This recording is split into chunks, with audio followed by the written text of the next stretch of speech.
You look up into the night sky and notice how the moon holds its place with a kind of quiet reliability. Its surface reflects sunlight toward you, bright enough to see yet soft enough to feel gentle. You watch it rise and set, shifting through familiar phases as Earth's orbit and rotation create a steady rhythm. You sense how this pattern has repeated for longer than any human story, shaped not by chance but by the physics of motion and light. The moon moves with Earth through space, locked in a gravitational balance that has endured for billions of years, and you let that stability ease your thoughts into a calmer pace. As you observe the moon's light, you picture how astronomers measure its motion with remarkable precision. Laser beams bounced off reflective panels left by Apollo astronauts show that the moon slowly drifts away from Earth by a few centimeters each year. You hold that idea gently, realizing that even something that seems completely still to your eyes continues to evolve over time. The moon's orbit stretches gradually, shaped by the tides it raises in Earth's oceans and crust. Those tides transfer energy outward, nudging the moon farther from Earth in a way scientists can track directly. This quiet movement becomes another reminder of how the universe unfolds through steady, measurable processes. You then let your attention drift toward the moon's deeper past. Scientists understand its origin through a combination of geochemical evidence, computer modeling, and comparison with Earth's own structure. The leading explanation, called the giant impact hypothesis, describes how a Mars-sized object collided with the early Earth around 4.5 billion years ago. You picture not a dramatic story but a physical event governed by gravity, heat, and motion. The debris from that collision formed a disk of molten material that orbited Earth, gradually cooling and gathering into a single body, the moon. You hold the clarity that this explanation fits what scientists observe in lunar samples and in Earth's own composition. As you imagine that early disk of rock and vapor, you consider the evidence that supports this model. Lunar rocks contain a mix of elements that closely resembles Earth's outer layers, suggesting a shared origin.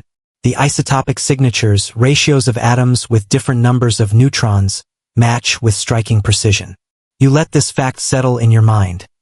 The moon and Earth formed from the same material, shaped by the same ancient event. You sense how this deep connection is not emotional but chemical and physical, traced through the atoms preserved in stone and analyzed with modern instruments.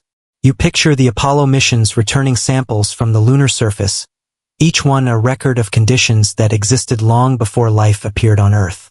These rocks show almost no signs of the geological recycling that constantly reshapes Earth's surface. Without weather, plate tectonics, or flowing water, the moon preserves events from the early solar system with exceptional clarity. You imagine holding one of these rocks, knowing that its structure has remained almost unchanged for billions of years. The calmness of that age settles around you as you recognize how stable the lunar environment has been. You turn your attention to what orbiting spacecraft have revealed. Lunar probes such as the Lunar Reconnaissance Orbiter map the surface with high-resolution cameras and spectrometers, creating detailed images of craters, ridges, and ancient plains. These instruments detect minerals and measure the composition of the crust, helping scientists understand how the moon cooled and solidified after its formation. You picture these spacecraft quietly circling the moon, gathering data that supports the story told by the rocks. Each measurement confirms that the moon's crust formed early, cooled quickly, and remained mostly unchanged except for the impacts that marked its surface. You notice how the moon's phases create a peaceful cycle that repeats with dependable precision. The illuminated portion changes as the moon orbits Earth, revealing the geometry of sunlight interacting with its surface. You see how this cycle guided ancient observations long before people understood the underlying mechanics. Today, scientists measure the moon's orbit with exactness, but the same rhythm you witness at night has been visible to humans for tens of thousands of years. This continuity forms a quiet bridge between your experience and the past. As you consider the moon's early environment, you reflect on how its lack of atmosphere shaped its history. Without air to scatter sunlight or shield against impacts, every collision left scars that remain visible. Large basins filled with solidified lava form the dark regions called Maria. Higher areas, densely cratered and brighter, record even older impacts. You take in the knowledge that scientists read these patterns like a timeline, identifying which regions formed first and how different parts of the moon evolved. This reading of the landscape becomes another way to understand the moon's long and steady presence. You let your attention shift back to Earth, recognizing how the moon has influenced the planet since its formation. Its gravitational pull stabilizes Earth's tilt, preventing extreme variations that would have altered climate patterns over geological timescales. It also creates ocean tides that shape ecosystems and coastlines. You realize that Earth's environment, and the life that eventually emerged, developed in the presence of this lunar influence. Scientists study these effects with models that compare Earth to planets without large moons, and the findings highlight the moon's subtle but important role. You return once more to the present moment, sensing how the moon continues to guide scientific understanding. Its surface, orbit, and history offer a steady reference point in a universe full of change. Each observation, whether from telescopes, orbiters, or returned samples, adds another piece of knowledge rooted firmly in measurable reality. You feel yourself resting in this clarity, trusting the methods that reveal the moon's past and the quiet persistence that keeps it in its place.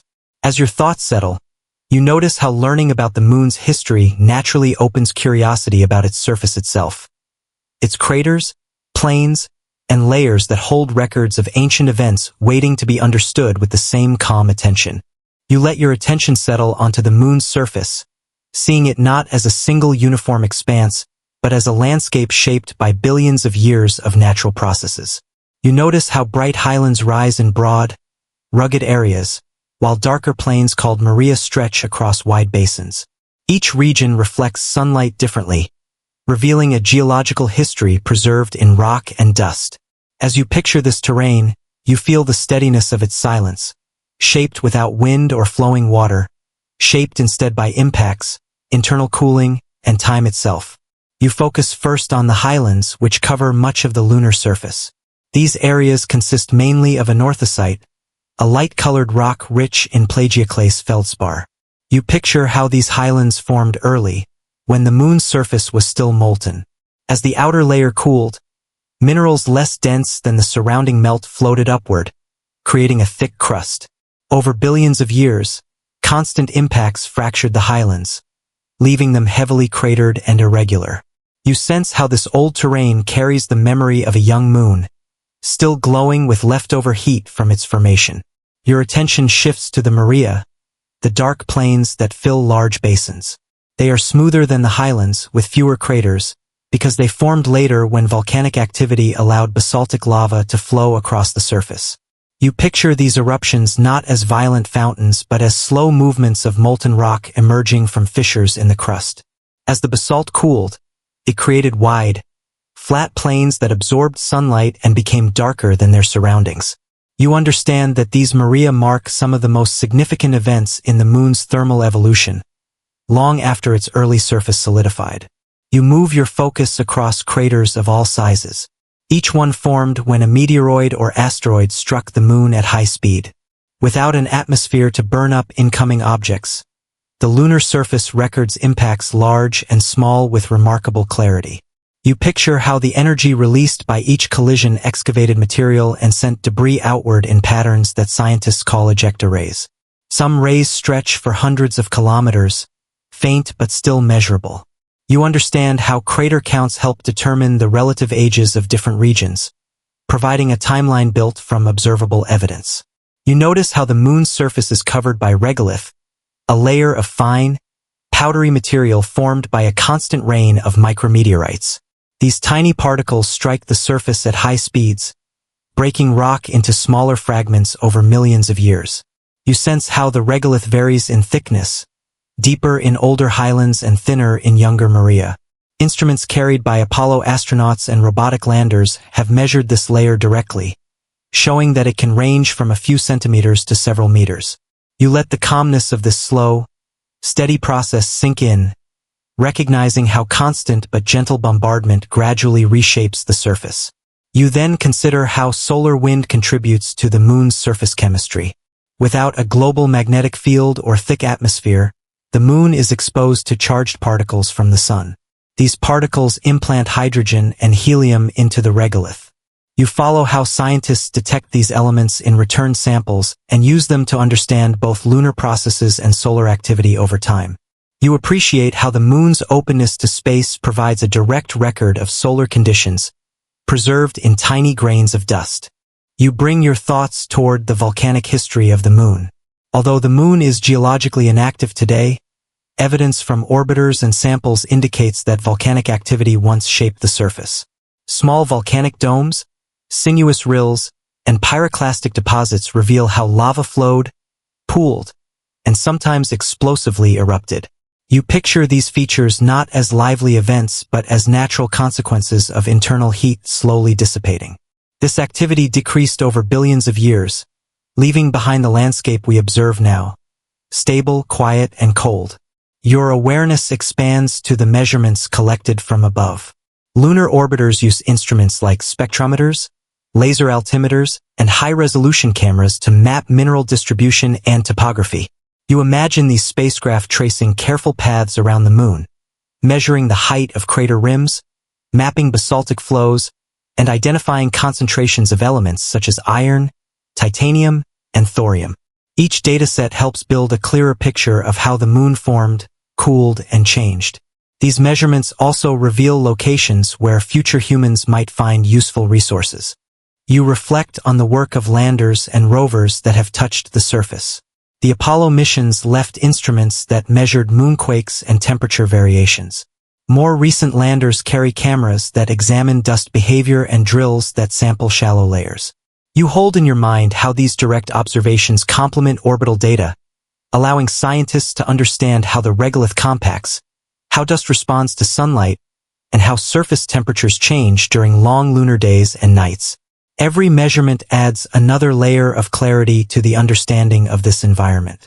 You then consider the challenges these surface features present for human settlement. The regolith is soft but abrasive, requiring equipment designed to withstand fine dust that clings electrostatically to surfaces. Craters and uneven terrain require careful navigation, especially in low gravity where movement feels different than on Earth. Temperature extremes make equipment design more demanding, especially for machinery that must survive both bright sunlight and deep cold. You sense how each feature of the lunar surface introduces something new to consider, rooted in measurable properties rather than speculation. At the same time, your attention rests on the opportunities the lunar landscape offers. Regolith contains oxygen bound in mineral form, potentially extractable for breathing air and fuel. Basaltic plains provide stable surfaces for construction, with materials that can be melted or sintered into building elements.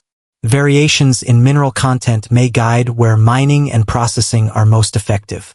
You recognize how the terrain, shaped by ancient impacts and volcanic activity, contains resources that could support long-term human presence.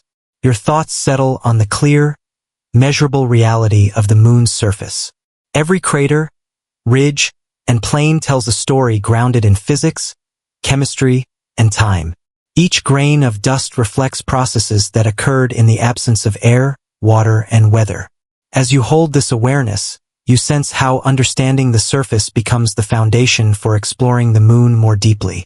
Quietly, your mind begins to consider how the moon's gravity and environment shape the conditions that surround the surface, forming a natural continuation of the scientific landscape you are gently exploring.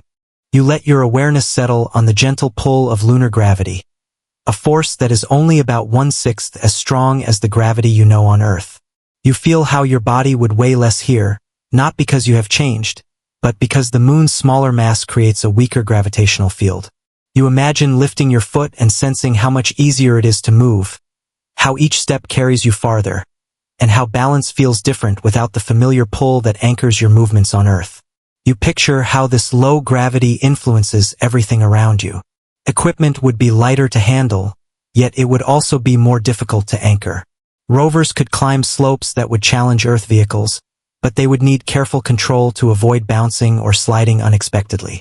You understand that even simple actions, walking, carrying tools, adjusting instruments, require new techniques. Astronauts in past missions demonstrated this clearly, learning to hop, shuffle, and stabilize themselves on a surface where each motion has more lift and less resistance than they anticipated. Your thoughts shift to the moon's lack of a substantial atmosphere.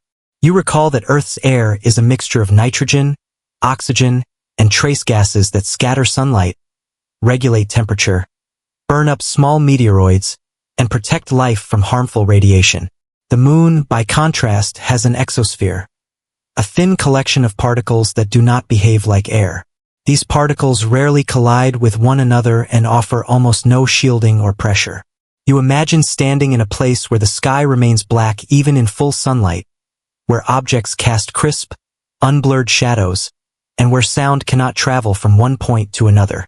Without atmospheric drag, you sense how spacecraft can ascend from the moon using far less fuel than from Earth.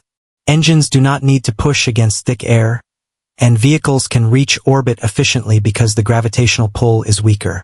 You picture how this makes the moon a practical site for launching missions deeper into space, using less propellant and smaller boosters. This understanding rests gently in your mind, formed from observations and calculations that show how gravity and atmosphere shape the energy required for flight. Your thoughts move to temperature, a key feature of the moon's environment.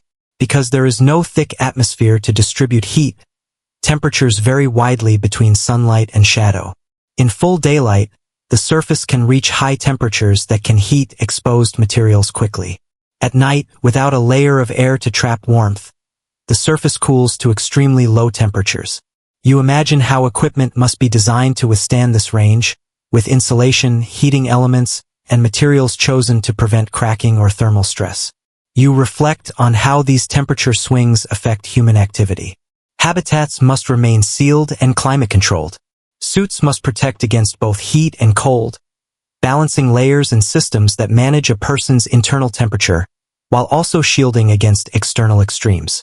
Machinery and electronics require careful engineering, because each lunar day and night lasts about 14 Earth days, giving long periods of heat followed by long periods of cold. You appreciate how these simple facts of sunlight and rotation shape every aspect of life on the surface. Radiation begins to enter your awareness, another consequence of the moon's missing atmosphere and weak magnetic field. On Earth, the magnetic field guides charged particles from the sun away from the surface, and the atmosphere absorbs much of the remaining energy. On the moon, radiation from the sun and from distant cosmic sources reaches the surface with little obstruction. You imagine how this affects both humans and equipment, introducing the need for shielding, monitoring, and careful planning of outdoor activities. You sense how scientists study these radiation levels using detectors on orbiters, landers, and past mission instruments. Measurements reveal patterns influenced by solar activity, lunar latitude, and periods when the moon passes through Earth's magnetic tail.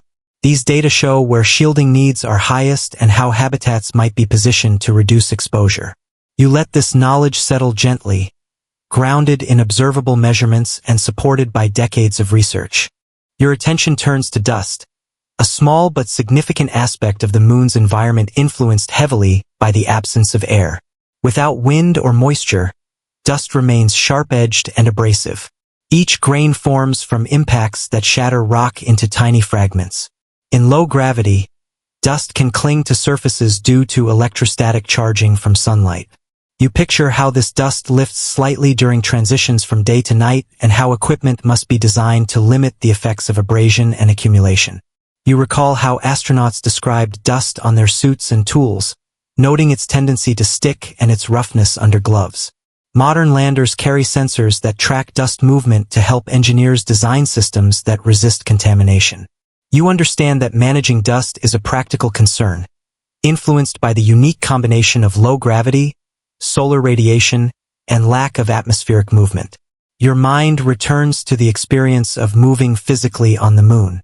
You imagine how your muscles and joints respond to lower forces, how jumps feel extended and slow, and how falls happen differently in reduced gravity.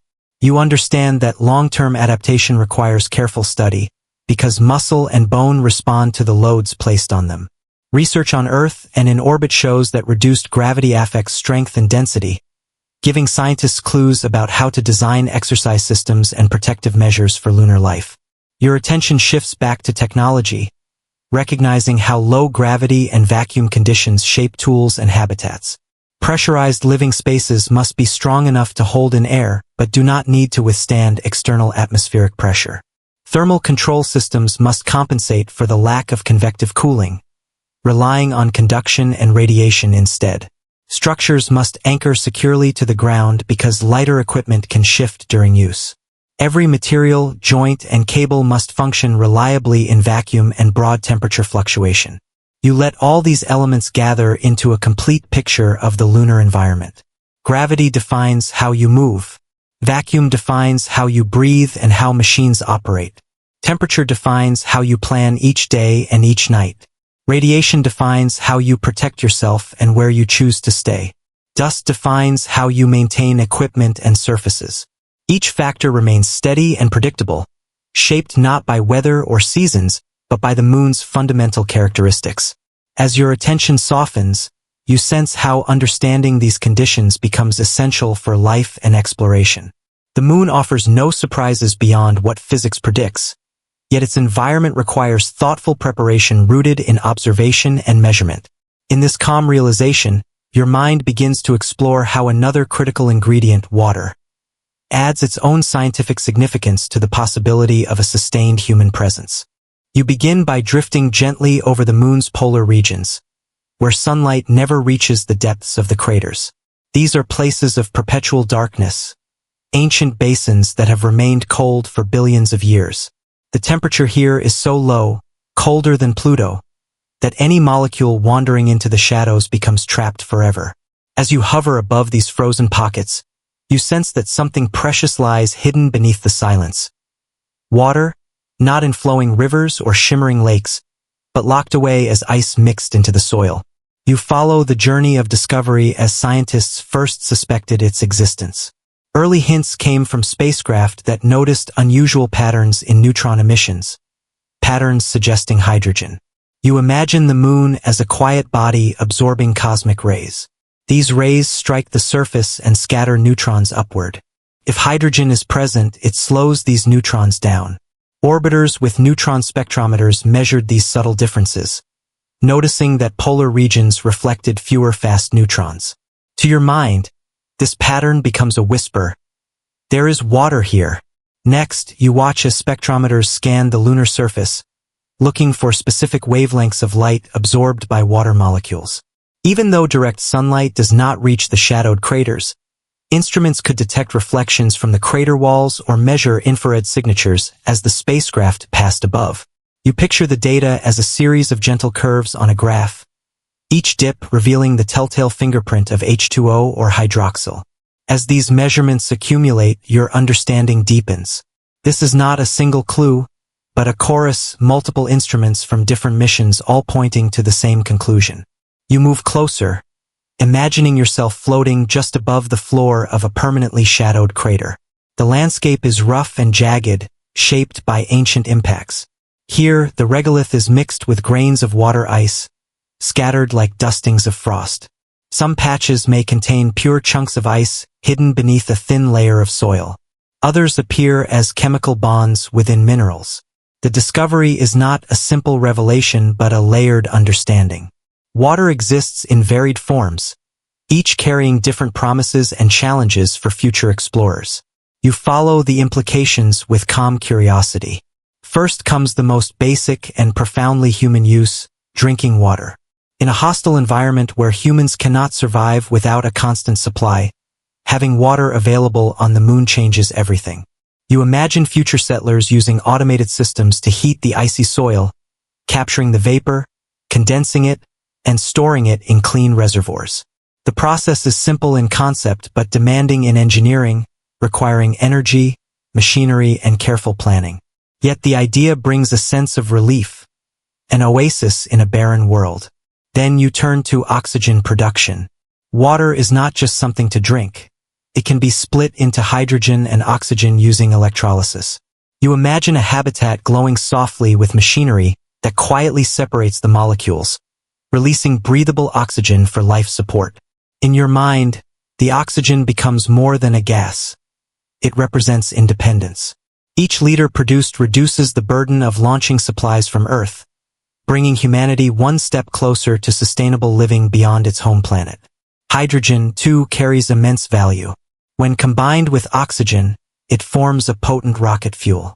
You picture a lunar base not only as a residence but as a fueling station, an outpost from which spacecraft can depart with much less energy than required from Earth. In your imagination, a tanker ship rises gracefully from the moon's surface, its engines bright but gentle thanks to the low gravity. The idea feels peaceful yet powerful. Water ice could transform the moon into a hub for deeper space exploration. You continue exploring the scientific side. How much water is there? The estimates vary widely, from tens of millions to hundreds of millions of tons. Some areas may hold thin patches. Others might contain thick deposits buried under ancient layers. You picture robotic rovers crawling into the darkest corners, drilling cores and bringing samples to light. Their instruments measure density, purity, crystal structure. The data gradually sketch a map of resources, a blueprint for future use. You reflect on the challenges with clarity and patience. Extracting water from shadowed craters means dealing with extreme cold. Machinery must survive temperatures that freeze steel and make lubricants brittle. Sending humans into these zones requires protective suits and reliable lighting systems. Solar power, abundant elsewhere on the moon, is scarce here.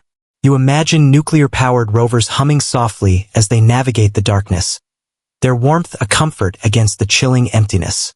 There are ethical considerations, too. The moon is a historical and scientific treasure, untouched for eons. As you contemplate excavation and resource harvesting, your mind gently pauses. How should humanity balance exploration with preservation? How can we ensure that gathering water does not erase the natural record of billions of years? The questions drift through your thoughts like dust in low gravity. Light, persistent, deserving of care. You then trace the broader implications. With water available, habitats can expand. Science missions can grow. Launching expeditions to Mars or asteroids becomes easier and less expensive. The moon shifts from a distant object in the sky to a practical partner in human progress. You see astronauts standing near processing plants, engineers monitoring gauges, scientists analyzing samples, all supported by the hidden ice of ancient shadows. Your mind lingers on the beauty of the idea. In a place with no atmosphere, no weather, and no living rivers, water has survived through deep time. The ice has witnessed the formation of continents on Earth, the rise of life, the birth of civilizations. Now it waits quietly to support the next chapter of human exploration. You imagine the first cup of water produced from lunar ice, a simple drink yet symbolic. A moment where technology, patience, and discovery converge. A reminder that even in places that appear barren, nature leaves gifts for those who look closely. Finally, you settle into a feeling of calm understanding. Water on the moon is not merely a resource. It is a connection across time. It ties ancient cosmic history to the future of human settlement. It transforms harsh terrain into opportunity. And as you step back from the polar shadows in your mind, you carry with you a quiet appreciation. The moon, once thought dry and lifeless, holds within its darkened hollows the possibility of sustaining life, exploration, and dreams beyond Earth. You begin by standing at the edge of a lunar ridge where sunlight stretches gently across the horizon. The moon has no atmosphere to scatter or soften the glow, so the light arrives sharp and direct, creating long shadows and brilliantly lit surfaces. Here, at the poles, some peaks bask in near-permanent daylight. These regions, known as peaks of eternal light, become central to your understanding of lunar energy. You sense how valuable they are, not for their beauty, but for the steady power they offer, something rare on a world where night can last 2 Earth weeks. You follow humanity's journey in harnessing this sunlight. Early spacecraft measured illumination patterns, observing how the sun rose and set across the rugged terrain. Engineers mapped slopes and angles, searching for surfaces that received reliable sunlight throughout the lunar year. The more you examine the data, the more you see the moon as a landscape defined by its shadows and its light. Energy on this world depends entirely on being in the right place at the right moment. Solar power becomes your main focus. You imagine large arrays unfolding on the surface, lightweight panels designed to function in extreme temperatures. Without an atmosphere, the efficiency of solar cells increases, because no energy is lost to scattering or absorption. Your mind imagines the panels glowing faintly as electrical current flows through them, feeding life into habitats, scientific instruments, and machinery. The concept feels simple yet elegant. Sunlight becomes the heartbeat of a lunar settlement. You explore how engineers design these systems. The panels must withstand micrometeorite impacts, intense ultraviolet radiation, and fine abrasive dust. You trace the solutions: protective coatings, flexible materials, and elevated mounts that reduce dust accumulation. You imagine robotic arms sweeping dust away during maintenance cycles. Every detail reflects careful, deliberate thinking, a harmony between technology and environment. Energy storage comes next. Because lunar nights can stretch for about 14 Earth days, finding a way to store power is essential. You visualize banks of batteries housed within insulated chambers, shielded from extreme cold. Chemical batteries, fuel cells, flywheels, and even molten salt storage are considered. Each method holds benefits and challenges. Your understanding settles on the idea that no single system is enough. Redundancy is vital. Lunar settlers must prepare for periods when sunlight fades and machinery needs constant power. Your thoughts shift to the idea of power beaming. Engineers envision arrays on sunlit peaks transmitting energy via microwaves or lasers to bases located in darker regions. You picture a tall tower standing in perpetual light, sending beams of controlled energy to receivers near habitats. This method avoids transporting huge batteries across the rugged terrain and ensures continuous power even in shadowed craters. The quiet precision of the beams calms your mind. Energy delivered not by cables or generators, but by light itself. You reflect on the engineering challenges of cold. During lunar night, temperatures can drop below -170 degrees Celsius. Battery performance degrades sharply, metals contract, and electronics become fragile. You imagine thermal blankets, heating units, and thick insulation protecting key systems. Habitats glow from within as they maintain their internal temperature, relying heavily on stored energy. The quiet hum of heaters becomes a symbol of survival in the darkness. Fuel-based energy solutions also cross your awareness. Though solar dominates planning, backup systems using hydrogen and oxygen, both obtainable from lunar ice, can provide emergency power. You imagine a compact fuel cell resting in a protected chamber, generating electricity through a quiet chemical reaction. This redundancy offers comfort. Even when sunlight is absent, there is a path to continue. Your mind drifts next to the future, where large-scale power infrastructure may reshape the lunar landscape. You picture solar farms stretching across ridges, their panels tilting automatically to track the sun. Some concepts propose tall vertical structures that maximize exposure, while others imagine circular installations rotating slowly to maintain optimal angle. You see robots assembling these systems, their movements deliberate, guided by remote operators or simple AI routines. You consider the dust. Lunar regolith is sharp, clingy, and electrically charged by solar radiation. Dust storms do not exist on the moon, but every rover wheel, every landing spacecraft, and every astronaut step sends particles drifting. These particles can coat panels and reduce efficiency. You imagine engineers developing electrostatic cleaning systems, subtle electric fields that push dust away. Your thoughts ease as you see energy systems adapting smoothly to the reality of lunar conditions. The interplay between energy and life becomes clear. Solar power determines where habitats are built, how agriculture systems operate, and when missions can launch. You imagine greenhouses filled with plants thriving under artificial lights powered by solar arrays. Water purification, oxygen production, and communication networks all depend on steady energy flow. Your awareness follows the gentle chain linking sunlight to every aspect of survival. You explore how energy shapes exploration, too. Rovers need power to travel long distances, so some carry their own solar panels, unfolding them like wings when resting. Others dock at charging stations scattered across the surface. You watch as a rover climbs a ridge, pausing to soak in sunlight. The connection between machine and star feels clean and direct. Then your thoughts stretch into the far future. Some scientists envision giant solar power stations on the moon transmitting energy to Earth. Without atmospheric interference, lunar arrays could generate clean, continuous power. You imagine beams of microwaves being sent to Earth-based receivers powering cities. Though the concept remains theoretical, it shows how lunar solar power could influence not only settlements on the moon but life on Earth as well. You reflect on the resilience required. Lunar energy is not something to take for granted. Every watt must be planned, stored, and protected. Yet the moon offers reliability in its own way. No clouds, no storms, no seasons. Just the dependable rhythm of sunlight and shadow. The simplicity brings peace to your thoughts. Finally, you step back and observe the entire system in your mind. Solar arrays capturing light, batteries storing power, transmission beams bridging distances, and habitats glowing gently beneath the vast black sky.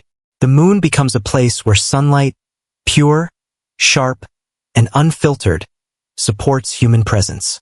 Your understanding ends on a calm note.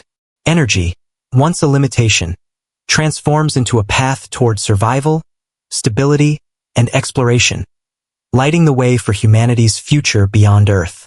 You let your attention settle on the moon's surface once more, noticing that it is not just empty rock and dust.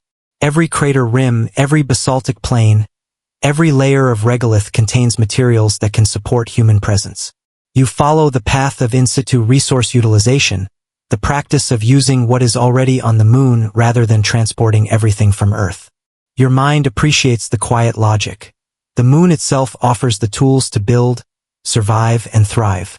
You begin with regolith, the fine, powdery soil that covers the lunar surface. It may seem fragile, but it is rich in minerals. You imagine machines sifting through these particles, separating silicates, iron, titanium, and aluminum. Each element carries potential. Silicon can become solar panels, aluminum can form structural components, and iron can provide strength for tools and shelters. You sense how the composition of the regolith varies between Highlands and Maria, influencing where specific processes would be most effective. Your thoughts move to extracting oxygen. Regolith contains oxygen chemically bound within minerals like ilmenite.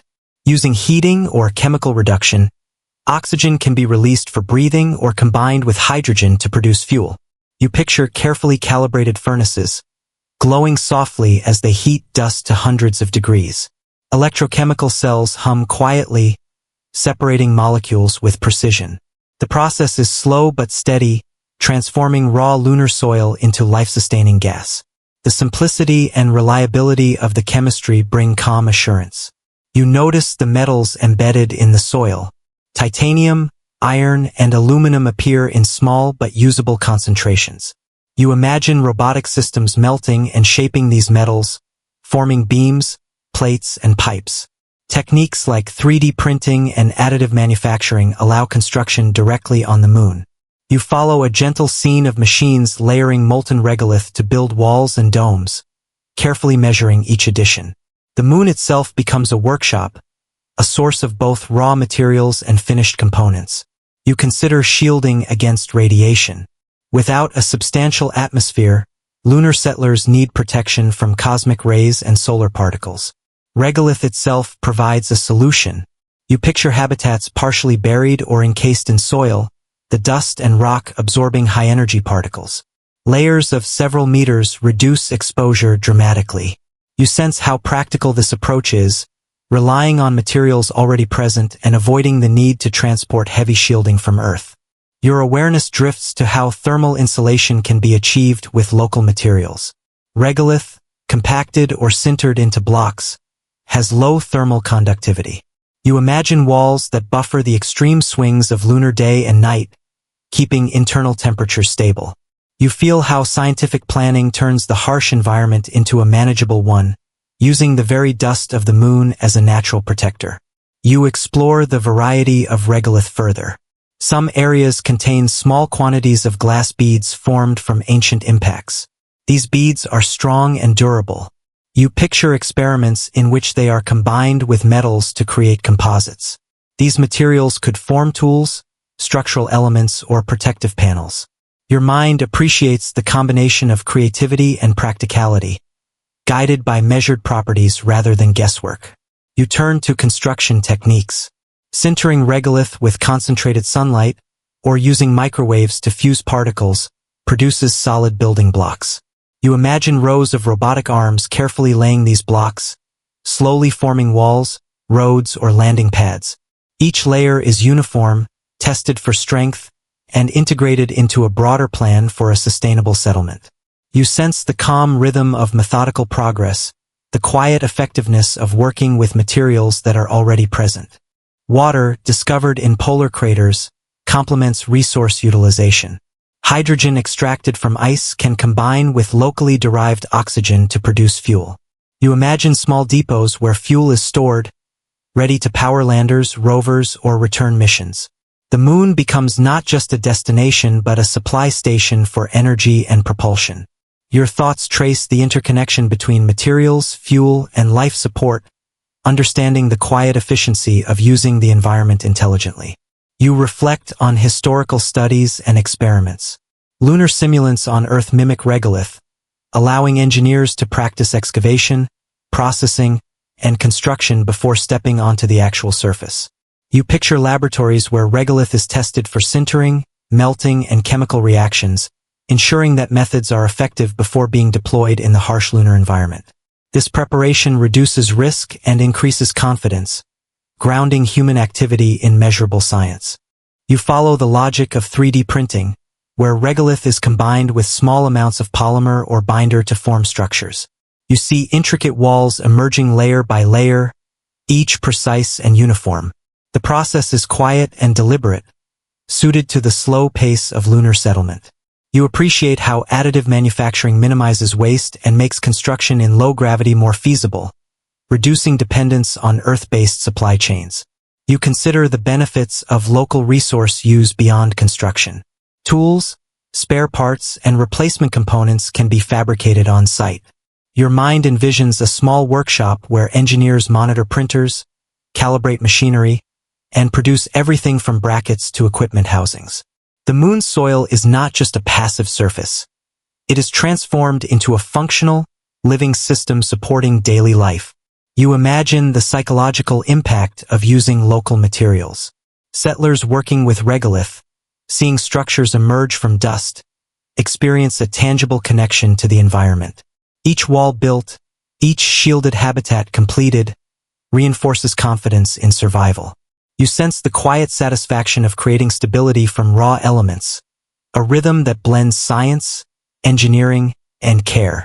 You reflect on the broader significance. In situ resource utilization is not merely practical.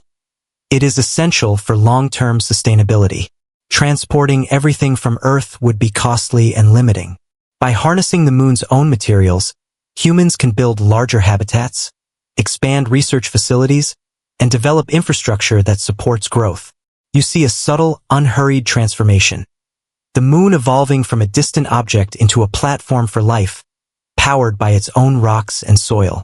Finally, your awareness settles on the harmony of science and environment. Regolith, metals, water, and sunlight combine to form a system that, if used carefully, sustains human presence. Every layer of dust, every buried ice patch, every basaltic plain carries potential. You hold this understanding quietly, appreciating the precision and evidence behind it. The moon offers its resources steadily, patiently, and reliably, inviting humans to learn, adapt, and thrive. As your thoughts linger on the possibilities of building and sustaining life from the moon's own materials, you sense how energy, extracted water, and low gravity together will shape the design and operation of future habitats, quietly linking the foundation of settlement to the rhythms of life above and below the surface. You allow your attention to rest on the idea of living on the moon, in a place where the environment offers both challenge and possibility. The surface is cold, dusty, and bathed in radiation, yet it also provides resources that can sustain life. You imagine a carefully designed habitat, a space where humans can survive comfortably, where every system is calibrated to support breathing, temperature, water, and waste management. Each element of the design grows from measured observation, scientific principles, and practical experience from Earth and orbit. You begin with the core structure, a pressurized habitat.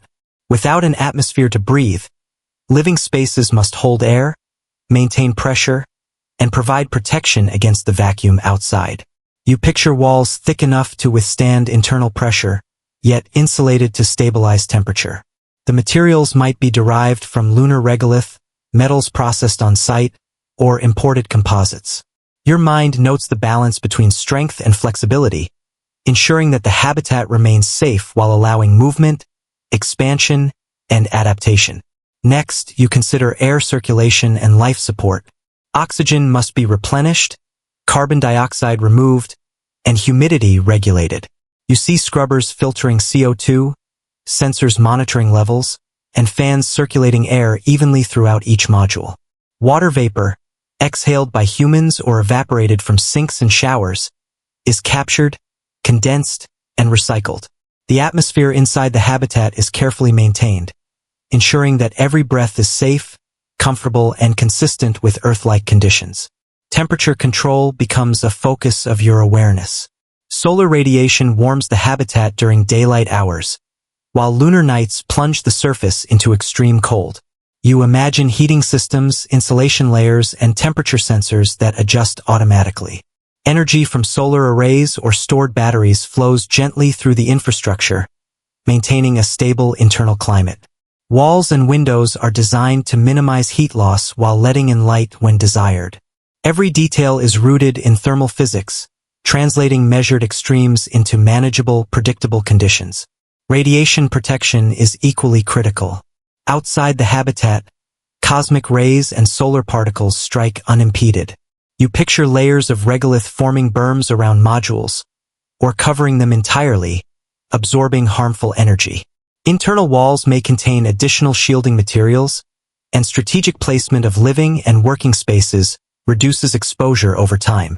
Radiation monitoring instruments track levels continuously, providing reassurance that systems are functioning as expected. You sense the calm precision of these safeguards, ensuring that humans can thrive safely.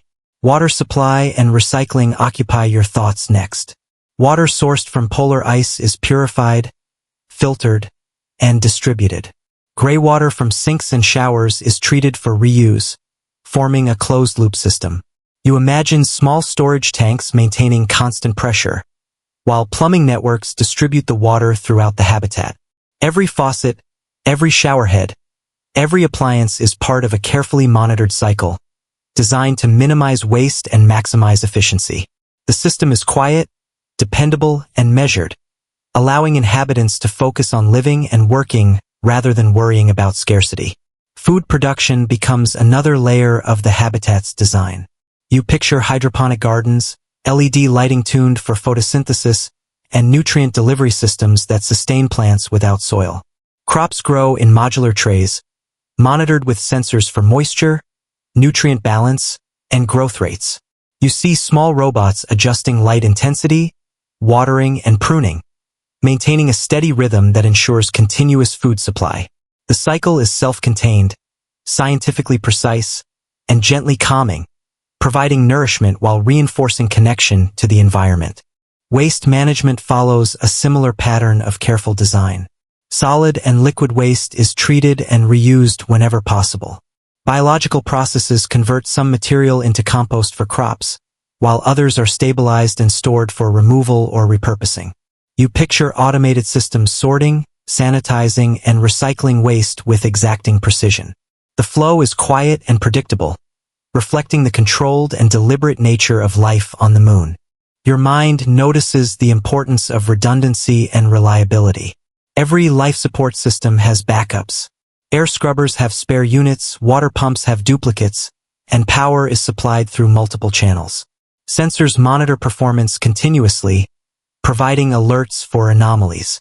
You imagine astronauts checking readings calmly, adjusting settings when needed, and trusting that each system is designed to anticipate and correct failures. The presence of these safeguards adds a layer of reassurance, reinforcing the stability of life within the habitat. You consider the arrangement of space inside the habitat. Living quarters, work areas, laboratories, and recreation zones are carefully planned to minimize conflict, maximize efficiency, and support human well-being. Soundproofing and layout prevents stress from confined quarters, while lighting design maintains natural circadian rhythms. Every corridor, module, and workstation is arranged with observation, experience, and planning in mind, translating scientific understanding into practical comfort. Psychological support is embedded in the environment. You sense how views of the lunar landscape through reinforced windows, glimpses of Earth in the sky, and access to communal areas provide mental balance. Structured schedules, quiet spaces, and social hubs reinforce calm routines, while communication systems maintain connection with family, colleagues, and Earth-based teams. Your awareness follows the careful integration of mental health planning with engineering and logistics, reflecting evidence from space missions and analog stations on Earth. You notice the role of robotics in habitat maintenance. Small drones and robotic arms repair structures, move supplies, and inspect surfaces. These machines work quietly, reducing human workload and exposure to hazards. You see how each movement is deliberate, based on sensor feedback and predictive models. Robotics becomes an extension of human capability, enabling both safety and efficiency in a precise, controlled environment. You explore the integration of energy systems. Solar arrays on the surface feed electricity through conduits to power heating, lighting, water treatment, and equipment. Energy storage systems buffer against lunar nights, ensuring uninterrupted operation. You feel the smooth, interdependent flow of electricity and function throughout the habitat. Every system responds to the presence or absence of sunlight. Every appliance draws power predictably, creating a rhythm that is both scientific and comforting. You reflect on analog studies that inform design. Habitats on Earth in deserts, polar regions, or under oceans simulate conditions similar to the Moon. Scientists test air circulation, thermal control, water recycling, and psychological effects in these environments. Your mind follows the deliberate trials and observations, noting how real data guides every decision for lunar settlement. The work is methodical, evidence-based, and reassuring. Finally, your thoughts broaden to the human experience.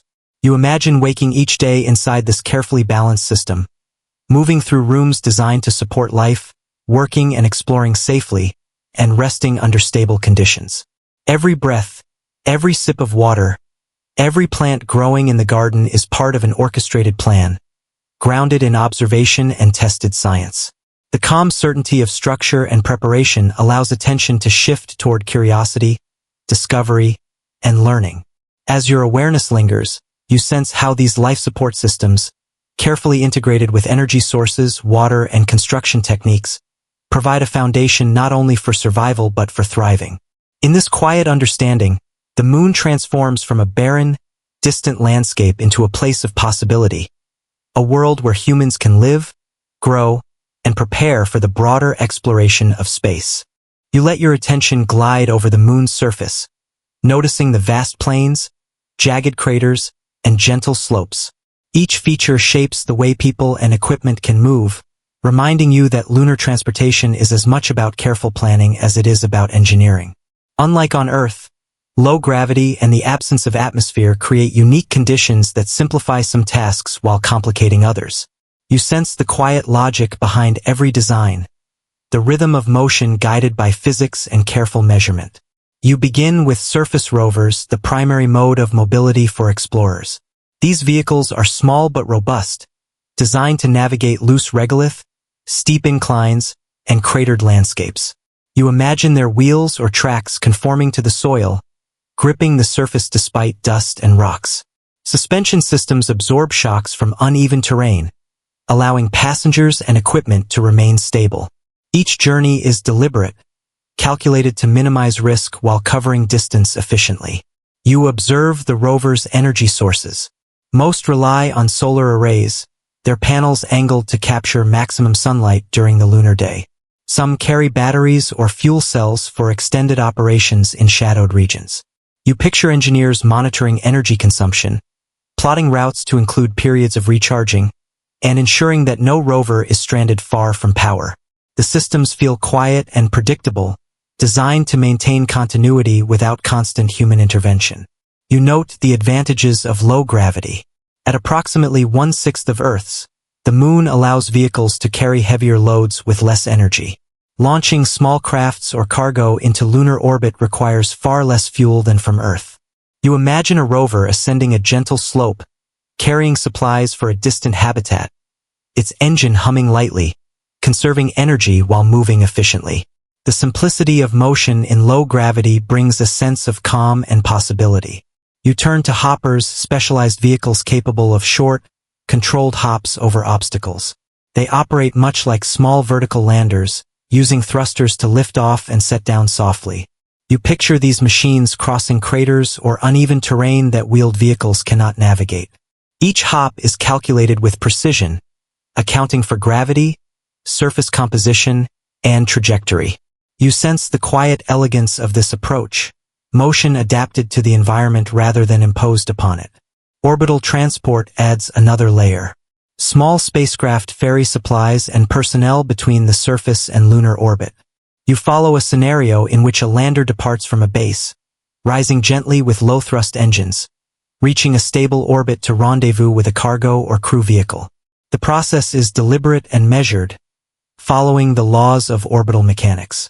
Timing, speed, and trajectory are essential, but in low gravity, even modest thrust produces substantial results. Fuel production is intimately linked to mobility. Hydrogen and oxygen derived from lunar water ice can be converted into rocket propellant. You picture storage tanks near habitats and landing pads, quietly supplying landers and hoppers with the resources they need. The presence of local fuel reduces dependence on Earth, enabling longer missions and more frequent travel. You sense the subtle transformation of the Moon from a remote outpost into a functional hub for movement and exploration. You reflect on navigation and safety. Without an atmosphere, visual cues and sensors guide vehicles. Cameras, LiDAR, and radar map the terrain continuously, allowing operators to plan routes and avoid hazards. You imagine small drones scouting ahead, relaying information to rovers and landers. Each trip is informed by observation and data, reducing risk and improving efficiency. The coordination feels gentle, almost like a quiet dance between machines and landscape. You consider logistics for human travelers. EVA suits are designed for mobility, with joints and materials that allow climbing, bending, and lifting. Life support backpacks supply oxygen, temperature control, and communication. You picture astronauts moving in slow, deliberate steps, using handrails and tether points where needed. Even the motion itself becomes a lesson in physics. Every leap, every turn, every pause dictated by gravity, mass, and momentum. You notice the integration of infrastructure with mobility. Landing pads, roads, and depots facilitate movement, minimizing wear on vehicles and improving safety. You imagine paths cleared across regolith, reinforced with sintered soil or metal plates. Charging stations, refueling points, and storage depots form a network that supports predictable, reliable transport. Your mind follows the logic of placement, timing, and redundancy, appreciating the meticulous planning that allows explorers to move with confidence. You explore how robotics supports transportation. Autonomous rovers transport cargo, maintain pathways, and perform reconnaissance. You picture quiet machines adjusting their speed, avoiding obstacles, and reporting conditions. The integration of robotics reduces human exposure to hazards while increasing operational efficiency. Every movement is monitored, every task planned, creating a dependable rhythm in the environment. Low-gravity physics also enables innovative designs. Vehicles can use hopping, tether-assisted climbing, or small-scale propulsion for efficiency. You picture experimental concepts tested on Earth and simulated in analog environments, gradually refined for lunar conditions.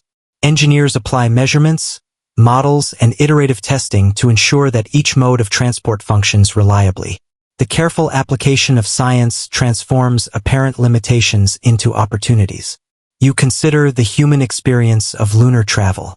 Each journey, whether short or long, is guided by instruments, planning, and preparation. The landscape passes slowly, each feature studied and understood. You imagine astronauts glancing out of rover windows, noting craters, ridges, and plains, while simultaneously monitoring energy consumption, fuel reserves, and communications. Every trip is an exercise in observation, patience, and precision, creating a rhythm of exploration that is both purposeful and calm. You reflect on the broader significance. Reliable mobility enables scientific research, habitat construction, resource collection, and emergency response. The ability to move efficiently and safely is essential for survival, exploration, and long-term settlement. You see the interconnection of energy, materials, and engineering forming a network that allows life to thrive on the moon's surface. Finally, your awareness drifts to the quiet potential of transportation as a gateway. With dependable mobility, humans can link habitats, scientific stations, and landing zones. Cargo can be delivered, experiments can be relocated, and supplies can be transported to orbital vehicles. The moon's surface becomes a connected, functional landscape, where careful planning, low gravity, and scientific understanding allow motion to occur safely, efficiently, and continuously. As your thoughts linger, you sense how these systems, rovers, hoppers, orbital transfers, and infrastructure, create not just movement but opportunity. Every path, every journey, every transport cycle gently prepares for broader exploration, extending human presence beyond the surface and deepening the relationship between energy, materials, and life in a low-gravity world. You let your thoughts rest on the moon, not just as a place to live, but as a vantage point for understanding the universe. Its lack of atmosphere, low gravity, and stable surface create conditions uniquely suited for observation and experimentation. You imagine standing on a ridge, the Earth rising slowly in the sky, while your attention extends outward, following the possibilities for science in this quiet, precise environment. You begin with astronomy. On the moon, starlight reaches the surface unimpeded, because there is no atmospheric scattering, weather, or clouds to interfere. You picture telescopes positioned on ridges or inside protective domes, their lenses focused sharply on distant galaxies and nebulae. Even faint signals from the early universe can be detected with instruments that are stable and well-shielded. The clarity and consistency of observation are unlike anything on Earth, offering both precision and reliability. You notice the advantages of low gravity. Large telescopes, normally challenging to construct and stabilize on Earth, become more feasible on the moon. Mirrors and structures can be lighter, with support systems designed to counter reduced weight rather than full Earth gravity. You imagine engineers assembling complex instruments with minimal effort, the moon's gentle pull allowing delicate alignment with extraordinary precision. Each setup is a demonstration of how physics guides design, adapting tools to the environment. You consider the benefits of the far side of the moon. Shielded from Earth's radio emissions, it becomes a quiet sanctuary for radio astronomy. Signals from the cosmos, otherwise drowned in terrestrial interference, can be studied with unmatched clarity. You picture arrays of antennas and receivers, quietly capturing data, each measurement expanding understanding of distant stars, galaxies, and cosmic phenomena. The moon acts as both platform and shield, a stable foundation for pure observation. Geology draws your attention next. You imagine robotic drills and rovers sampling layers of regolith, basalt, and impact breccia. Each core reveals the history of the moon, from ancient volcanism to asteroid impacts. Lunar rocks carry isotopic signatures that trace the evolution of the inner solar system. You follow the logic of studying these samples. Every measurement provides data about formation, differentiation, and environmental conditions over billions of years. The moon becomes a natural laboratory, preserving evidence inaccessible elsewhere. You notice how exploration is carefully coordinated. Robotic systems map the surface continuously, identifying features of interest, craters, rills, lava tubes. You see autonomous vehicles traversing complex terrain, transmitting images and measurements back to human operators. Scientists plan traverses with precision, ensuring that each mission maximizes scientific return while maintaining safety. Your mind appreciates the interplay of observation, engineering, and human oversight, each element guided by evidence and measurement. You think about solar and cosmic monitoring. Instruments on the moon detect solar wind, cosmic rays, and interplanetary particles without interference from Earth's magnetic field or atmosphere. You imagine sensors recording fluxes, analyzing particle energy, and providing real-time data to Earth-based scientists. These measurements improve understanding of radiation hazards, solar activity, and space weather, which in turn inform both lunar settlement and broader exploration. The quiet collection of data becomes a constant, gentle pulse of knowledge. You observe how the moon can serve as a platform for Earth observation. Satellites in lunar orbit or instruments on high ridges can monitor weather, tectonics, and environmental changes with unique angles and continuity. You imagine cameras and sensors capturing slow patterns, ice shifts, volcanic activity, and land changes. Even subtle variations in Earth's atmosphere can be studied from this vantage point. The perspective is calm, steady, and precise, allowing scientists to learn about both worlds simultaneously. You follow the idea of deep space exploration. The moon's lower gravity makes it an ideal staging ground for missions to Mars, asteroids, or the outer solar system. Fuel, supplies, and equipment can be stored in orbital depots, minimizing Earth launches. You picture spacecraft ascending from lunar surfaces, guided by trajectories calculated with meticulous care. Every launch, every transfer, is informed by the moon's position, its gravity, and orbital mechanics. The quiet efficiency of preparation ensures that scientific and exploratory goals are met with minimal risk. You consider the integration of human and robotic exploration. Humans handle delicate experiments, manage complex instruments, and respond to unforeseen challenges, while autonomous systems perform repetitive, high-risk, or distant tasks. You imagine astronauts moving across the surface, collecting samples, monitoring experiments, and guiding robotic assistants. The coordination is calm and deliberate, guided by planning, observation, and real-time feedback. Each step demonstrates how scientific inquiry and practical operation can coexist in a lunar setting.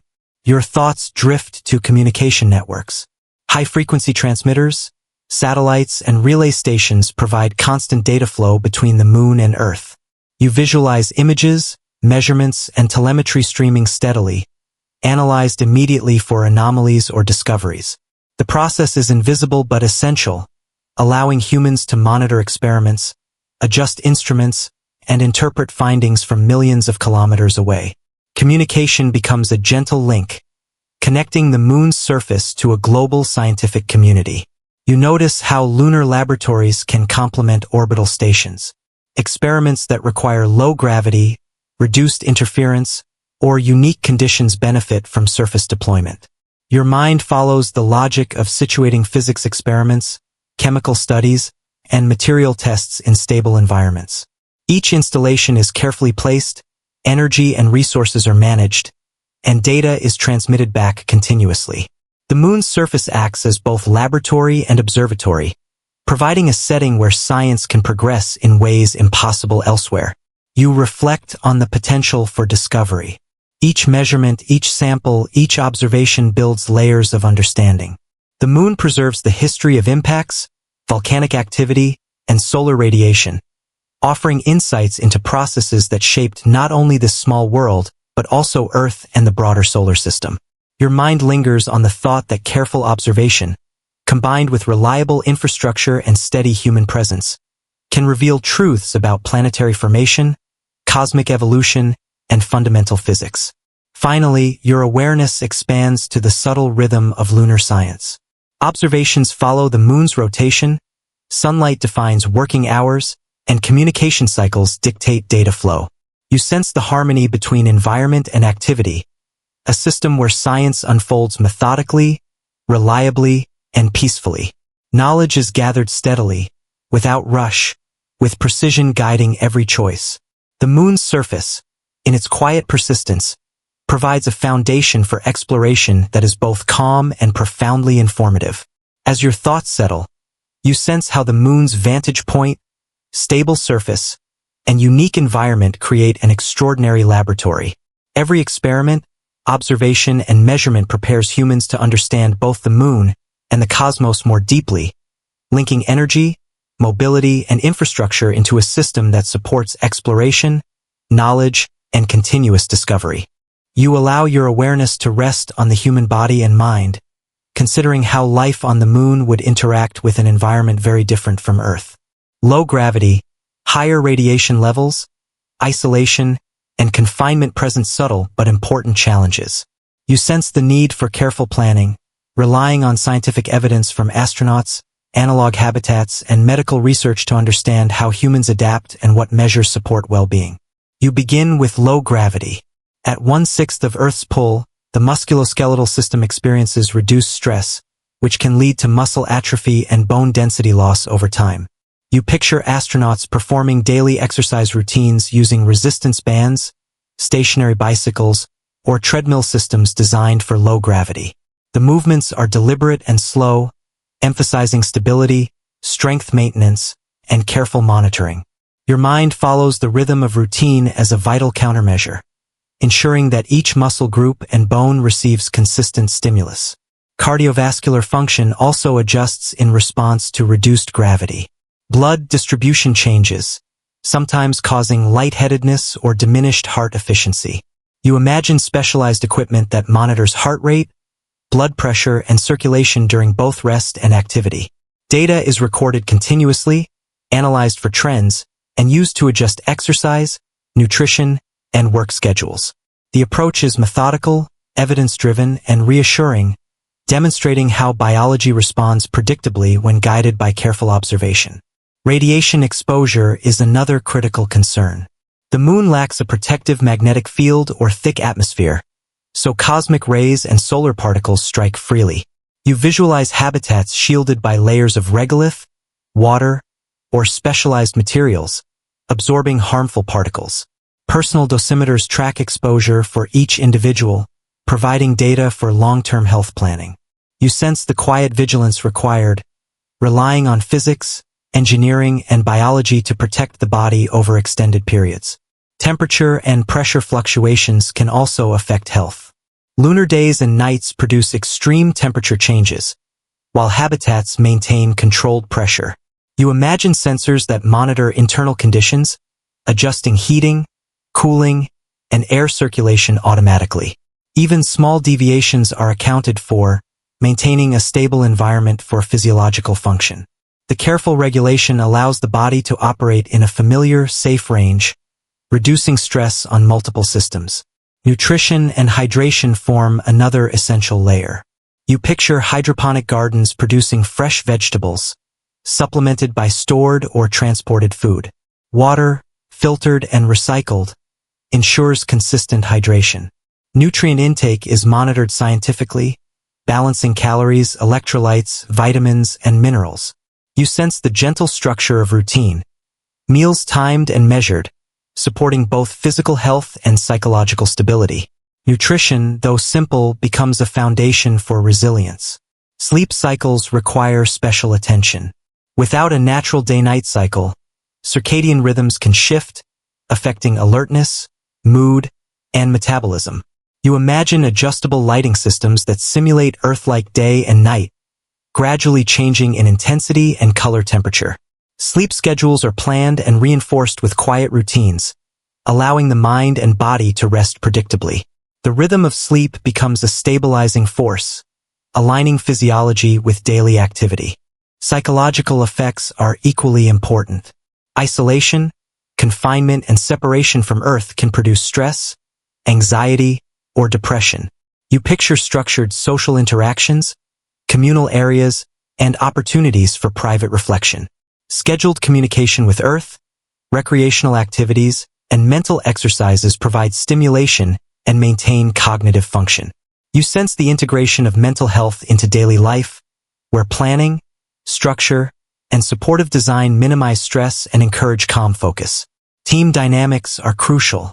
You imagine small crews working together for long periods, requiring clear communication, defined roles, and conflict management strategies. Evidence from space missions shows that social cohesion directly affects mission success and individual well-being. You follow the slow, deliberate efforts to build trust, share responsibilities, and maintain morale, noting how routine, shared goals, and mutual support reduce tension in high-stakes environments. Medical support on the moon relies on both automation and human skill. Telemedicine provides continuous monitoring, with experts on Earth analyzing data in real time. You picture compact diagnostic equipment capable of imaging, blood analysis, and vital sign monitoring. Medications and supplies are stored carefully, and contingency protocols are rehearsed. The system is designed for both routine care and emergencies, blending technology and knowledge to maintain safety with minimal stress. Exercise and mobility routines are intertwined with daily activity. You imagine astronauts performing resistance exercises, hopping movements, and structured physical tasks that simultaneously train muscles and bones while reinforcing coordination in low gravity. Each session is monitored, measured, and adjusted to maintain long-term health. The rhythm of exercise merges with daily routines, creating both structure and reassurance, a gentle way of maintaining physical resilience. You notice how careful planning extends to environment design. Habitats are arranged to reduce psychological stress, with light, space, color, and layout all considered. You imagine quiet zones for reflection, communal areas for social interaction, and workspaces designed for both efficiency and comfort. The balance of personal and shared space contributes to calm, stable mental states, reinforcing the importance of architecture and organization for human adaptation. Sleep, nutrition, exercise, social interaction, and environmental design all intersect to create a comprehensive system for health. You imagine each element continuously monitored, with feedback loops guiding adjustments. Daily routines become predictable and supportive, reducing stress and maintaining equilibrium. The integration of science into every aspect of life ensures that adaptation is measured, safe, and sustainable. Finally, your awareness settles on the interplay of body and mind.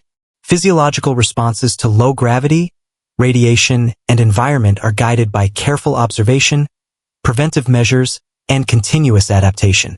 Psychological resilience is strengthened through structure, community, and meaningful activity.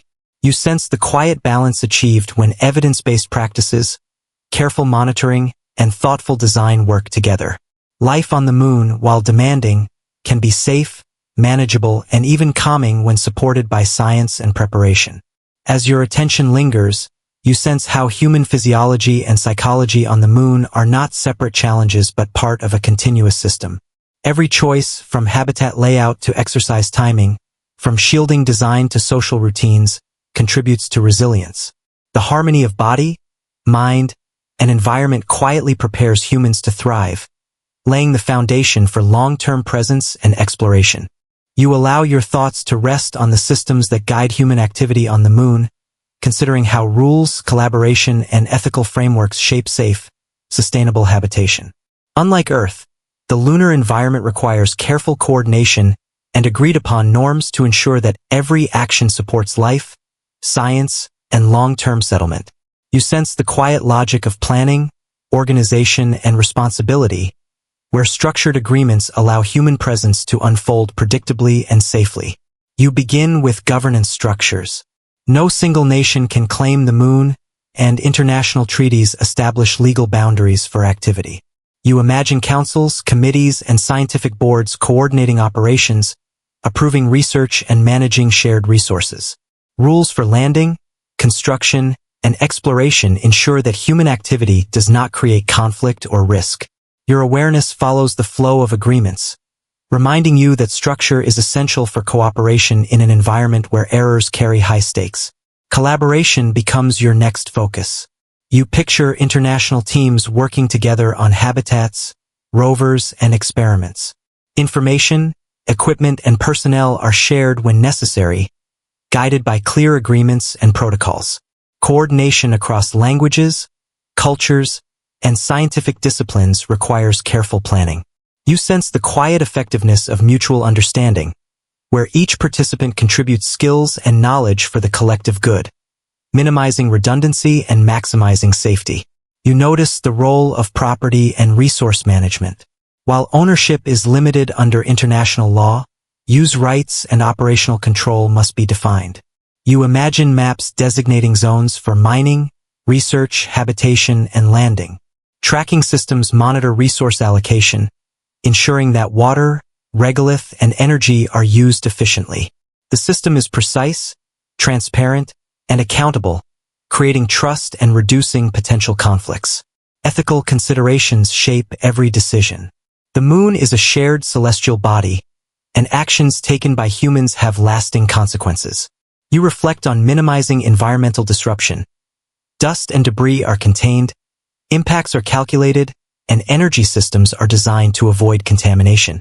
Even small choices, such as where to place a landing pad or how to dispose of waste, are guided by measured observation and responsibility. The ethical framework operates quietly, embedded in every plan and procedure. You consider the implications of scientific research. Experiments must be conducted without interfering with other projects or habitats.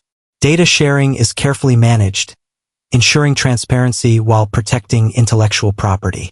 You imagine protocols for experiment approval, scheduling, and monitoring, all designed to maintain fairness and minimize conflict. The systems are calm and orderly, translating scientific integrity into daily practice. Safety regulations occupy your attention next.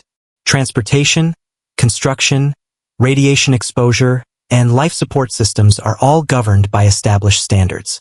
You visualize checklists, inspections, and emergency protocols applied consistently, reducing risk and uncertainty. Every operation follows measured criteria, and all participants understand procedures thoroughly. The sense of safety arises from both structure and predictability, a foundation for confidence and calm. Communication frameworks are essential for cooperation. You imagine a network connecting lunar stations, orbital vehicles, and Earth-based teams. Messages are transmitted reliably, with priority systems for emergencies. Coordination relies on precise timing, redundancy, and clarity of procedure. You notice the quiet rhythm of information flow, where clear communication prevents misunderstanding and strengthens collaborative efforts. Cultural and social dynamics also influence ethical behavior. Crews are small and diverse, requiring consideration of interpersonal needs, fairness, and inclusion. You picture training in conflict resolution, regular team assessments, and communal decision-making structures. Social stability is as important as technical safety, ensuring that mental well-being and cooperative behavior are maintained. Every plan anticipates human psychology, reinforcing ethical principles through design and practice. Environmental stewardship is a guiding principle. You sense how habitats are positioned to reduce impact, how energy systems are chosen for sustainability, and how debris management prevents long-term contamination. Resource extraction follows scientific models, ensuring that ice, regolith, and minerals are used efficiently. You notice the continuous balance between human activity and lunar preservation, a quiet, evidence-based commitment that shapes every operation. You consider dispute resolution. Even with well-defined agreements, conflicts can arise over scheduling, resource use, or operational priorities. You imagine councils and arbitration mechanisms that apply rules consistently, relying on objective observation and documented protocols. The process is calm and deliberate, ensuring that disagreements are resolved efficiently without disrupting operations or endangering safety. You sense how structured conflict resolution reinforces trust and cooperation. You reflect on long-term planning. Governance and ethics are not only about immediate concerns but also about sustainability over decades or centuries. Policies anticipate growth in population, expansion of habitats, and increased scientific activity. You visualize strategic planning meetings where projected needs, potential hazards, and environmental constraints are discussed. Decisions are made with foresight, combining data, models, and human judgment to guide safe expansion. Training and preparation are embedded into governance. Every crew member understands rules, operational limits, and ethical responsibilities before setting foot on the moon. You imagine simulations, emergency drills, and decision-making exercises, all designed to instill confidence, competence, and ethical awareness. Knowledge is both preventive and empowering, reducing risk while reinforcing calm, thoughtful action. Finally, your mind rests on the interconnectedness of law, cooperation, and ethics. Clear agreements, shared responsibilities, environmental stewardship, and ethical decision-making create a system where human activity can continue safely and sustainably. You sense how each element, from international treaties to daily routines, works quietly in the background, forming a structure that allows exploration, research, and habitation to progress with precision, reliability, and care. As your awareness lingers, you feel the balance between human ambition and responsibility, recognizing that the moon can be both a laboratory and a home only when guided by careful governance and thoughtful ethical consideration. The interplay of rules, cooperation, and measured decision-making ensures that human presence is safe, sustainable, and respectful of both science and environment. You allow your thoughts to drift toward the practical aspects of living on the moon, considering how economic activity can support ongoing habitation and exploration. Every action, from mining to manufacturing, requires careful planning and allocation of resources. You sense the quiet logic behind systems that aim for self-sufficiency, balancing scientific priorities with human needs, and reducing dependence on Earth over time. You begin with resource extraction. The moon contains materials such as regolith, metals like aluminum and titanium, and water ice that can be processed into oxygen and hydrogen. You imagine robotic mining systems collecting these materials, operating with precision and efficiency. Each extraction is measured and documented, ensuring that resources are used carefully and sustainably. The approach emphasizes long-term availability, avoiding overuse or waste. Water ice becomes central to both economy and survival. You picture facilities harvesting ice from permanently shadowed craters, converting it into drinking water, breathable oxygen, and fuel for rockets. The moon's local resources reduce the need for costly transport from Earth. You notice how each kilogram of extracted ice has multiple uses, creating an interdependent system where energy, life support, and mobility are linked through careful resource management. Energy infrastructure supports economic activity. Solar arrays provide power for mining, processing, manufacturing, and habitat systems.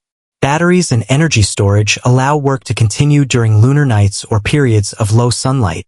You imagine engineers planning energy allocation carefully, prioritizing essential tasks, and maintaining reserves. The system is predictable and efficient, enabling sustained operations without interruption. Manufacturing on the moon takes advantage of locally available materials. You envision 3D printers using regolith and metal powders to create building components, tools, and spare parts. Every production process is informed by precise measurements, minimizing waste and ensuring quality. You sense the quiet satisfaction of systems designed for autonomy. Machines operate efficiently, humans supervise strategically, and the balance between production and consumption is maintained. Transportation plays a role in economic planning. You picture rovers and orbital vehicles moving supplies, equipment, and mine materials between habitats, depots, and research stations. Low gravity simplifies transport, reducing energy expenditure and wear on vehicles. Coordination ensures that materials arrive where needed, supporting construction, experiments, and daily operations. The movement of goods becomes a steady, reliable rhythm, sustaining both life and scientific progress. You consider trade and logistics. Within a lunar settlement, priorities are determined by need, safety, and scientific goals. Supplies may be redistributed between stations, laboratories, and habitats, with careful accounting. You imagine digital ledgers tracking resource use, production, and allocation, ensuring transparency and efficiency. Each transaction is guided by evidence and planning, creating stability in an otherwise remote and demanding environment. Economic systems also support research and innovation. Experiments, prototypes, and technological improvements are developed locally, allowing rapid iteration and testing. You picture teams refining equipment, optimizing processes, and integrating feedback from sensors and observations. Knowledge, measurement, and observation feed directly into the economy, forming a cycle where science and production support each other. Sustainability extends beyond resources. Habitats are designed to recycle air, water, and waste, minimizing the need for imported supplies. Closed-loop life support systems maintain equilibrium, converting human waste into usable water and nutrients. You imagine carefully monitored cycles of consumption, purification, and reuse, where every drop of water and every unit of oxygen is conserved. The system operates quietly, maintaining balance without constant intervention. Long-term planning considers population growth, technological advancement, and expanding activity. You picture scenarios where habitats are gradually linked, additional resources are processed, and energy infrastructure scales up. Each decision is informed by modeling, observation, and careful projection. The approach ensures that growth is sustainable, avoiding overextension or depletion, and reinforcing the quiet rhythm of steady progress. You reflect on the balance between Earth and Moon economies. While initial supplies and expertise come from Earth, local production gradually reduces dependence. Each kilogram of material processed or manufactured on the Moon represents autonomy, allowing humans to operate efficiently in a low-gravity environment. You notice how trade, transport, and local production work together to form a resilient system capable of supporting both science and habitation. Financial considerations influence decision-making as well.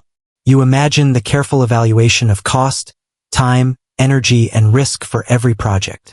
Each initiative is planned with evidence-based projections, ensuring that resources are allocated efficiently. The emphasis is on reliability and sustainability rather than profit alone, creating an economy that prioritizes human survival, scientific discovery, and long-term stability. You consider how knowledge itself becomes a resource. Data from exploration, research, and monitoring informs both immediate operations and strategic planning. You imagine scientists analyzing trends in regolith composition, water availability, energy efficiency, and human performance. These insights guide decisions, allowing the economy to adapt intelligently to changing conditions and discoveries. Knowledge flows quietly but continuously, shaping both science and practical management. Cultural and social factors also influence economic activity. Crew cooperation, shared responsibilities, and ethical frameworks ensure that resources are used fairly and efficiently. You notice that social stability contributes to operational stability. Well-being, trust, and shared understanding reinforce both daily routines and long-term planning.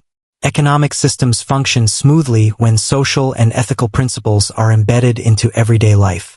You reflect on the overarching principle of sustainability. Every extraction, manufacture, energy use, and human activity is measured, planned, and integrated into a system that can function over decades. You sense the gentle rhythm of interdependent processes, where resources, energy, and knowledge circulate calmly and efficiently. Sustainability becomes both a scientific practice and a guiding philosophy, ensuring that human presence on the Moon can endure responsibly. Finally, your awareness settles on the quiet interconnection of all systems. Energy, materials, mobility, habitation, research, and human activity are intertwined, forming a network that balances need, safety, and discovery. You perceive the Moon not just as a location, but as a self-regulating environment, where evidence-based planning and careful observation allow life and science to thrive in harmony. As your thoughts linger, you sense that the success of a lunar economy depends on balance. Careful use of resources, efficient production, reliable transport, sustainable energy, and thoughtful social organization. Each decision reinforces resilience, demonstrating how science, planning, and foresight can create a calm, enduring system capable of supporting human presence far from Earth. You allow your attention to expand beyond the lunar surface, considering how the Moon can serve as a stepping stone for exploring the wider solar system. Its low gravity, stable environment, and proximity to Earth create conditions ideal for launching spacecraft, testing technology, and training crews for longer missions. You sense the quiet potential of the Moon as both a home and a platform for reaching deeper into space. You begin with orbital mechanics.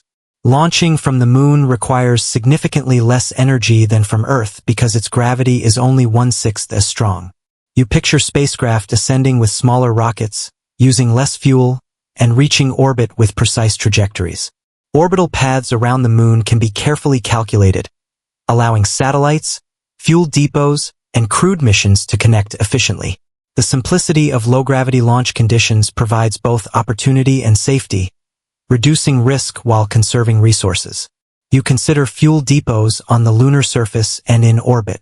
Water ice harvested from craters can be split into hydrogen and oxygen, producing rocket fuel directly on the moon.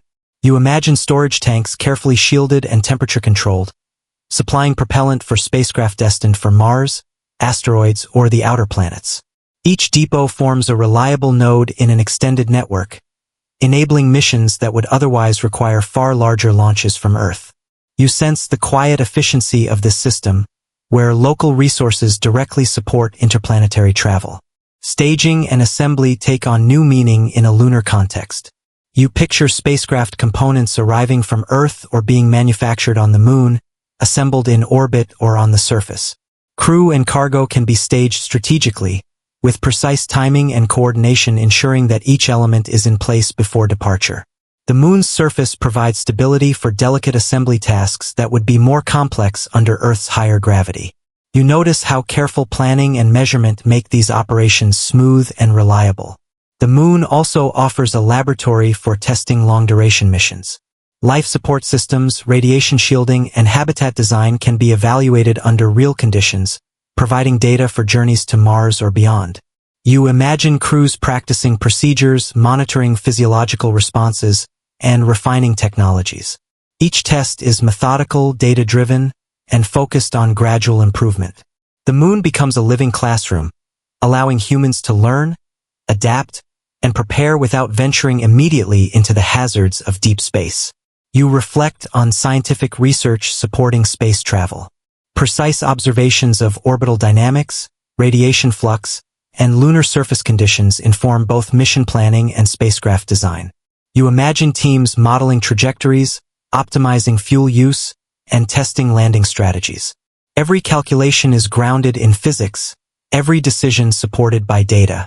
The moon functions not only as a staging ground but also as a source of knowledge that increases safety and efficiency for future exploration. International collaboration is central to expansion.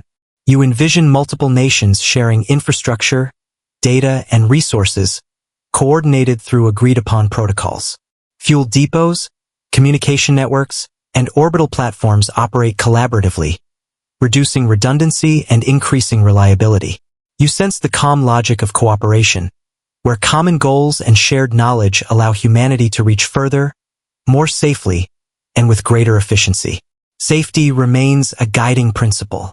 You picture contingency plans for delayed launches, emergency landings, or unexpected system failures. Every depot, every trajectory, every spacecraft is designed with redundancy and monitoring to minimize risk. You notice how foresight, simulation, and precise measurement reduce uncertainty, allowing operations to proceed steadily and calmly, with confidence grounded in scientific observation. Training on the moon complements orbital and Earth-based simulations. Crews practice extravehicular activity, maneuvering in low gravity, and operating complex machinery. You imagine astronauts conducting experiments in controlled environments, learning how to respond to unexpected conditions while maintaining calm and precision.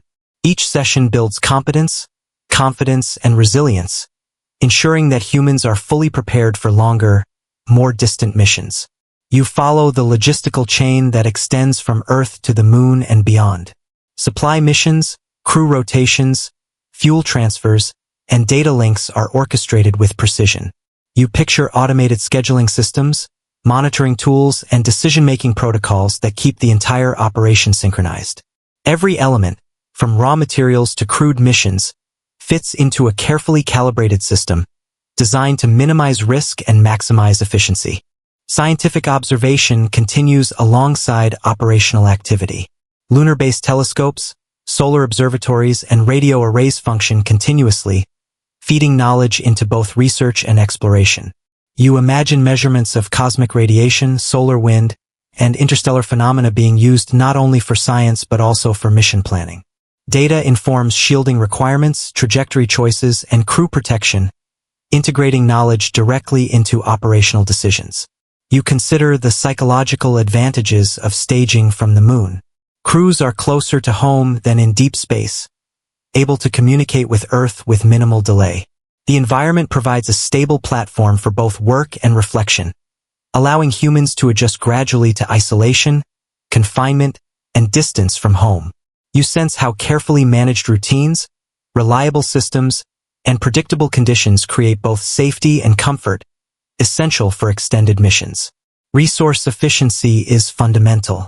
Water, energy, and materials collected on the moon are reused strategically, supporting both local habitation and interplanetary launches. You picture solar arrays supplying electricity for habitat systems and propulsion fuel production. Waste streams are minimized, recycled, or converted into usable products. Each cycle reinforces sustainability, showing how resource management on the moon is inseparable from broader exploration goals. Finally, you allow your thoughts to linger on the moon as a quiet gateway. Its low gravity, stable surface, abundant sunlight, and local resources create a foundation for human expansion into the solar system. You notice the seamless integration of science, engineering, governance, and ethics, each supporting the others in a calm, deliberate network. The moon becomes a stepping stone, laboratory, and staging platform, quietly preparing humanity for longer journeys while providing insight, observation, and sustainability. As your awareness drifts, you sense the moon's presence as both companion and facilitator. Every observation, every depot, every carefully monitored experiment contributes to the preparation for exploration beyond its surface. The calm logic of energy, mobility, resources, and human adaptability converges, creating a stable platform from which curiosity, knowledge, and discovery can extend further into the solar system.